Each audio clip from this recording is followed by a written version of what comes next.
નગર ચર્યાએ નીકળવાનો છે, એનો હિલોળો, એનો ઉમંગ, એનો આનંદ, એ આનંદ તમે જુઓ. મંદિર પ્રટાંગણની અંદર અલગ અલગ બેન્ડ બાજા અને આદિવાસી નૃત્ય સાથે ત્યાં લોકો ઝૂમી રહ્યા છે અને ઝૂમતાની તાલ સાથે, દાંડિયાના રાસ સાથે, ઢોલના તાલ સાથે, ઢોલના નાદ સાથે આજે જ્યારે નગરનો નાથ નગર ચર્યાએ નીકળવાનો છે ત્યારે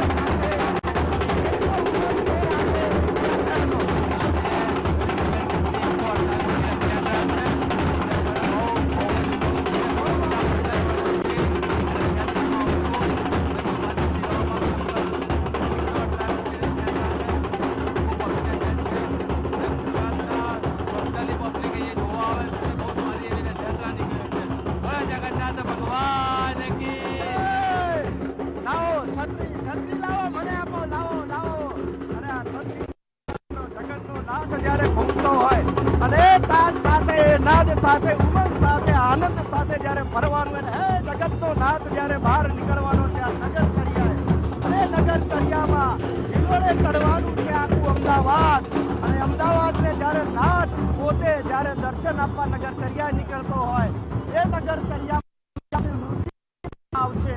અને આદિવાસી નૃત્ય એટલા માટે કરાશે કે ભગવાન જગન્નાથને આદિવાસી નૃત્ય ખૂબ પ્રિય હતું અને એટલા માટે આદિવાસી ભાઈઓ છે તે પણ અહીંયા મંદિર પ્રટાંગણમાં અહીંયા આવ્યા છે.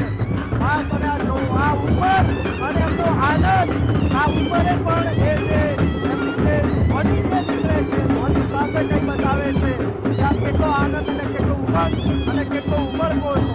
એ ઉમળકા સાથે જ્યારે એમની સાથે તાળ મિલાવીએ અને તાળ મિલાવવામાં જ્યારે ભાઈ ભાઈ ભાઈ ભાઈ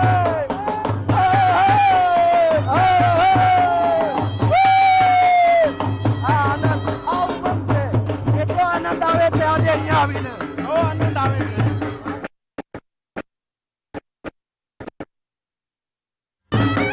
કેટલો આનંદ છે આજે, કેટલો ઉમંગ છે, કેવો આનંદ થઈ રહ્યો છે, બરાબર આનંદ થઈ રહ્યો છે. હા ફૂલ આનંદ, ફૂલ આનંદ.